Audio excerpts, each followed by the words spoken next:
shalli wa sallim wa barik ala nabiyyina wa habibina Muhammadin wa ala alihi wa sahbihi ajma'in wa man tabi'ahu bi ihsanin ila yaumiddin, amma ba'd. Ya ayyuhalladzina amanu taqullaha haqqa tuqatih wa la tamutunna illa wa antum muslimun. Hadirin jamaah salat zuhur Masjid Taibin, bapak-bapak, ibu-ibu rahimakumullah. Alhamdulillah, kita bersyukur pada Allah atas segala nikmatnya. Kita bisa berjumpa kembali di kajian kita ini. Dan tak lupa marilah kita haturkan salawat dan salam pada Nabi kita Muhammad sallallahu alaihi wasallam.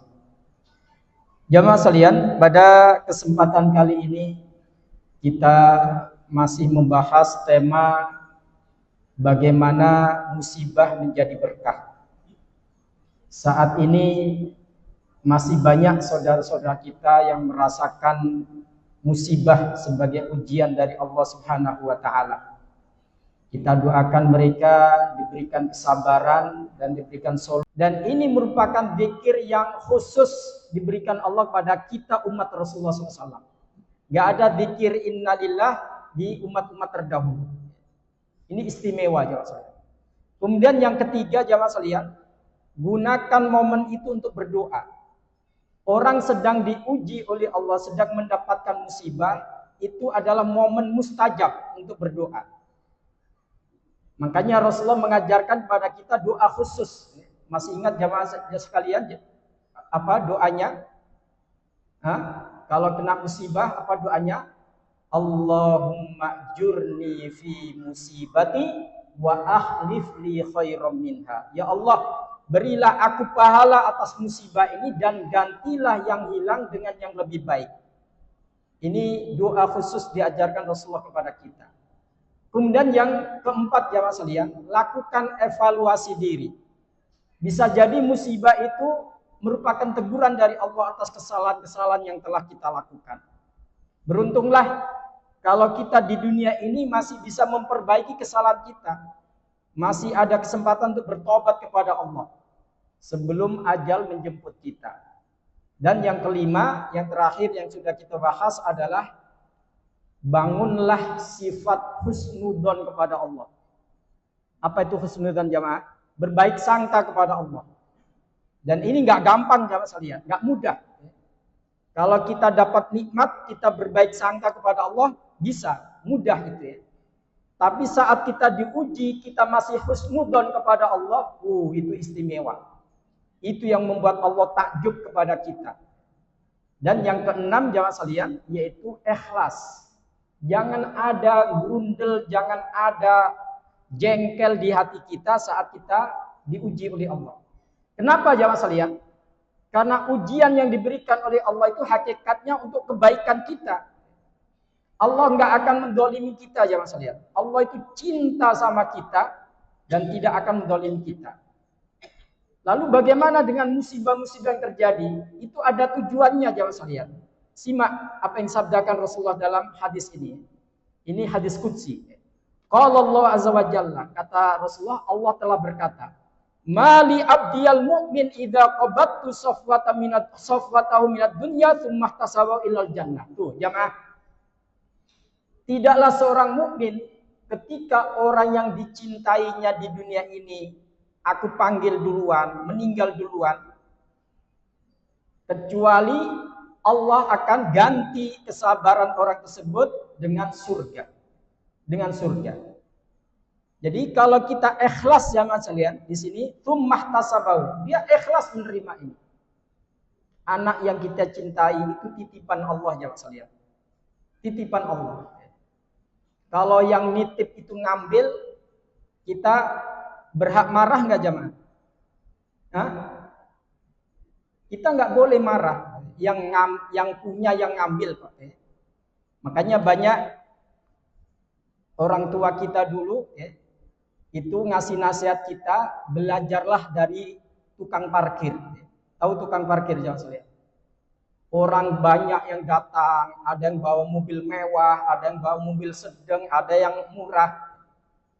Begitu mereka selesai hajatnya, ngambil tuh mobilnya, mau pergi, nggak ada tukang parkir yang marah-marah yang sekalian. Kenapa? Karena dia nyadar itu titipan, bukan mobil dia, itu titipan. Semewah apapun mobil yang dititipkan, begitu yang punya ngambil, nggak ada rasa marah, malah disambut dengan senyuman. Senyuman. Kenapa? Karena dia menyadari itu titipan, bukan milik dia. Nah, jamaah sekalian, apa yang kita punya di dunia ini titipan dari Allah. Kesalahan kita adalah kita menganggap itu milik kita. Sehingga ketika Allah ngambil titipan itu, kita merasa hak kita dirampas oleh Allah. Sehingga tidak jarang orang akhirnya marah-marah sendiri, jengkel sendiri, bahkan protes kepada Allah. Nah, inilah jamaah sekalian, kalau kita ingin ikhlas saat titipan itu diambil, kita harus menyadari bahwa itu bukan milik kita. Yang punya adalah Allah. Ketika yang punya ngambil, nggak ada alasan bagi kita untuk kemudian marah ataupun tidak terima. Ikhlaskan, maka itu akan menjadi tambahan kebaikan kita plus diganti oleh Allah dengan surganya. Banyak hadis tentang hal ini, jangan sekalian. Tuh. Di dalam hadis yang lain, Allah mengatakan, ini hadis qudsi juga. Man adhabtu karimataihi thumma sabara wahtasaba kana thawabul jannah. Siapa yang aku hilangkan kedua matanya jadi buta atau tidak berfungsi, entah itu karena kecelakaan atau karena dari lahir cacat. Kalau orang itu ikhlas menerima hal itu, tuh, balasannya adalah surga. Surga. Jadi jamaah sekalian, untuk mendapatkan surga tidak hanya dengan ketika kita melaksanakan sholat, puasa, haji, dengan kesabaran dan keikhlasan saat kita diuji oleh Allah, itu ternyata pahalanya nggak main-main jamaah sekalian. Kata Rasulullah, kalau dia sabar, kata Allah, kalau dia sabar dan ikhlas, maka balasannya adalah surga. Kadang kita melihat orang yang buta matanya, kita suka kasihan ya Mas lihat.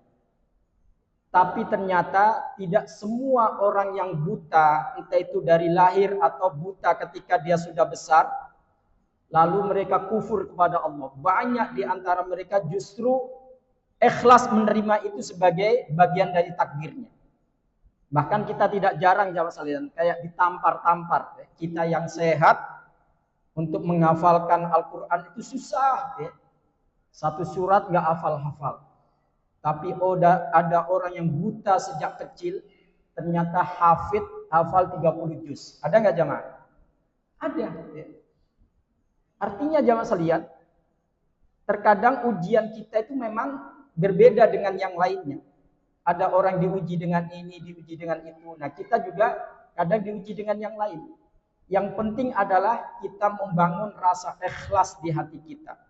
Jangan ada buruk sangka kepada Allah. Jangan ada kemudian jengkel, apalagi dendam kepada Allah. Itu merupakan suatu yang bisa membuat kita makin terpuruk nanti. Musibah bukan menjadi berkah, tapi malah menjadi petaka. Dalam hadis yang lain, Rasulullah SAW menyampaikan bahwa Allah telah berkata, "Idzab tuliya abdi bihabibatai tsumma sabara, awwatuhu minhumal jannah." Apabila hambaku aku uji dengan kedua matanya, cacat, tidak bisa melihat, lalu dia ikhlas dan sabar, maka akan aku ganti dengan surga. Allah sudah menegaskan akan diganti dengan surga. Bisa jadi jamaah sekalian ibadah dia agak setekun kita, biasa-biasa saja. Tapi kesabaran dia menghadapi ujian dari Allah tersebut, itulah yang menyebabkan dia dimasukkan Allah ke surganya. Kemudian di dalam hadis riwayat Imam Bukhari dan Muslim, Rasulullah menyampaikan, "Inna lillahi ma akhad wa lahu ma a'ta." Tuh, jamaah, Allah berhak mengambil apa yang telah diberikan kepada kita. Apa yang telah dititipkan kepada kita. Wa kullu syai'in indahu bi ajalin musamma. Semuanya itu ada momennya, jangan sekalian. Semuanya itu ada durasinya, ada waktunya. Kita tidak akan hidup selama-lamanya di dunia ini. Harta yang kita miliki tidak selama-lamanya akan kita miliki. Suatu saat akan diambil oleh Allah yang punya, yang nitipkan. Maka dari itu pesan Rasulullah, Pak, fal tasbir wal tahtasib. Hendaklah kalian bersabar dan ikhlas. Gak ada kata lain yang saya lihat. Ikhlas dan sabar. Kemudian dalam hadis yang lain Rasulullah menegaskan inna idhamal jaza ma'a idhamil bala. Tuh, jamaah. Terkadang kita ketika dapat musibah, kita banding-bandingkan dengan yang lainnya. Sehingga apa? Muncul ketidakrelaan kita. Si itu ujiannya lebih ringan daripada saya. Kenapa saya yang notabene rajin sholat, rajin ngaji kok lebih berat? Jamaah, itu yang membuat kita akhirnya tidak rela dengan musibah ataupun ujian dari Allah Subhanahu wa taala. Dan itulah keinginan setan, jangan saya lihat. Setan ngutak-ngatik kita, jangan sampai kita ikhlas saat menghadapi ujian dari Allah. Kenapa? Karena besarnya pahala bergantung pada besarnya ujian. Gak sama, jangan saya lihat. Gak sama. Masing-masing ada ujiannya, maka masing-masing ada balasannya. Jangan khawatir. Jangan khawatir. Kalau ujian kita lebih berat dan kita ikhlas, maka kita akan dapat pahala, dapat balasan yang lebih besar juga dari Allah Subhanahu wa taala.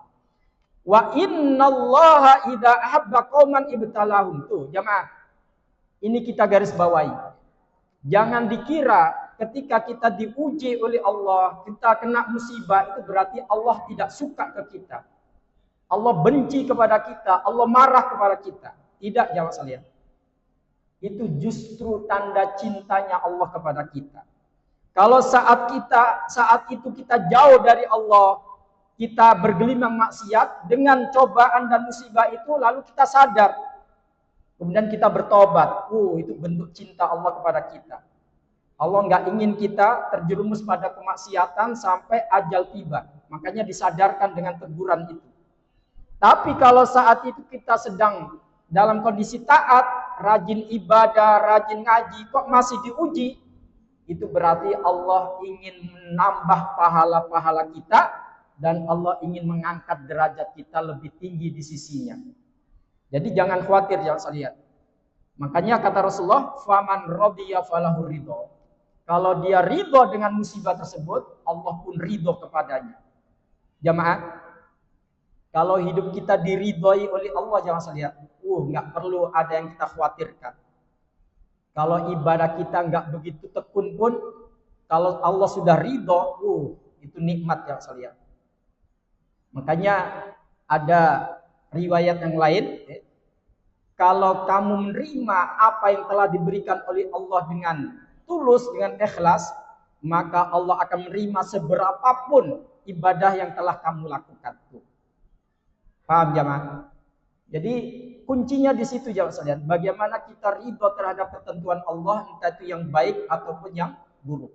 Wa man sakhita falau suh. Nah, di sini beratnya, jangan saya lihat. Kalau kita nggak rela dengan takdir Allah tersebut, kita protes atau kita kemudian marah-marah, maka Allah pun akan memurkai kita. Tinggal pilih, jangan saya lihat. Kita menderita dengan musibah tersebut, lalu Allah pun akan memurkai kita. Atau kita sabar, rela, ikhlas dengan musibah tersebut. Kita tetap merasakan penderitaannya, tapi Allah ridho kepada kita. Subhanallah. Itulah musibah yang membawa berkah. Kemudian jangan saya lihat, di dalam riwayat Imam Al-Baihaqi disebutkan, jangan saya lihat. Ini nasihat dari Ali bin Abi Thalib radhiyallahu anhu. Jadi jangan saya lihat, Ali bin Abi Thalib ini suatu saat melihat temannya, yaitu Adi bin Hatim. Dia sedang berduka, sedang bersedih. Lalu Ali bertanya, Mali araka ta'iban hazina.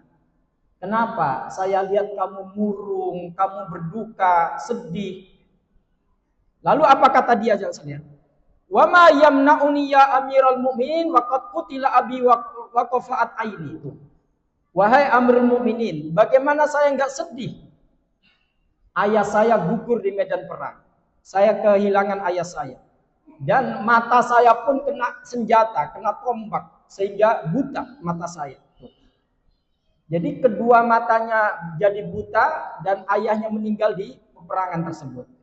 Faqala ya Adi bin Hatim, tuh jamaah simak nasihat dari Ali bin Abi Thalib. Wahai Adi bin Hatim, innahu man radiya bi qada'illah jara alaihi wa kana lahu ajr. Siapa yang ridho dengan musibah, dengan ujian dari Allah dan dia rela dengan takdir Allah tersebut, maka Allah akan memberinya pahala yang besar. Wa man lam yardha bi qada'illah jara alaihi wa habita amaluhu. Dan siapa yang enggak rela dengan ketentuan Allah, dengan ujian yang dia terima, tetap dia merasakan penderitaan, tapi amal kebaikannya sirna. Boro-boro Allah ngasih pahala, justru pahala yang ada jadi sirna, jadi hilang, karena kita tidak rela dengan takdir yang telah ditetapkan oleh Allah Subhanahu wa taala. Makanya jangan saya lihat, gak mudah untuk mempraktekkan rukun iman kita yang 5 itu ya, yaitu percaya kepada takdir Allah baik dan buruknya. Itu nggak gampang jangan saya lihat. Kalau baik, kita semuanya siap ya. Insya Allah bisa. Tapi kalau yang buruk itu yang membuat kita terkadang mental, ya. Oleng kita. Ya. Dan itu merupakan satu paket jangan saya lihat. Nggak bisa kita pisahkan, Ustadz saya maunya takdir baik aja deh, nggak usah yang buruk, nggak bisa. Kemudian jangan saya lihat, di sini ada cerita dari Unaisah binti Zaid bin Arqam. Dia meriwayatkan dari ayahnya, anna Nabi sallallahu alaihi wasallam dakhala ala Zaid bin Arqam ya'uduhu min maradin kana bihi.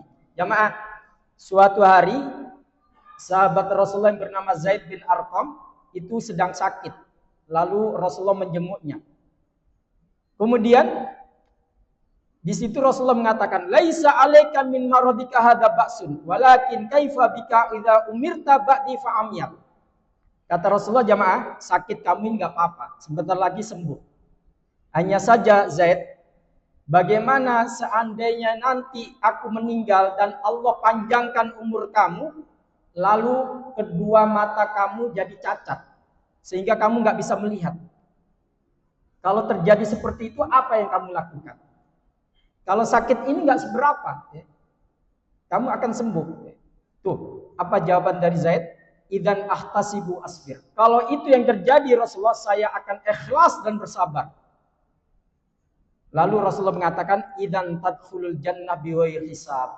Kalau itu yang kamu lakukan, berarti kamu akan masuk surga tanpa hisab. Subhanallah. Dan ternyata jangan salah, betul. Ketika Rasulullah meninggal, nggak selang berapa lama, entah kenapa kedua mata Zaid bin Arqam jadi buta, nggak bisa ngelihat dia. Jadi nggak ngelihat. Setelah Rasulullah meninggal, dia dapat musibah itu, dan dia pun seperti yang dijanjikan pada Rasulullah, dia jalani itu dengan ikhlas, dengan sabar. Tsumma raddallahu alaihi basarahu. Lalu menjelang beliau meninggal, sebelum meninggal, Allah kembalikan lagi kedua matanya, bisa melihat lagi. Setelah itu beliau meninggal rahimahullah. Subhanallah, jamaah. Lihat bagaimana Rasulullah SAW memberikan edukasi kepada sahabat-sahabatnya bahwa yang namanya ujian itu tidak bisa kita hindari di dunia ini. Suatu saat akan terjadi. Yang membedakan adalah sikap kita yang sekalian.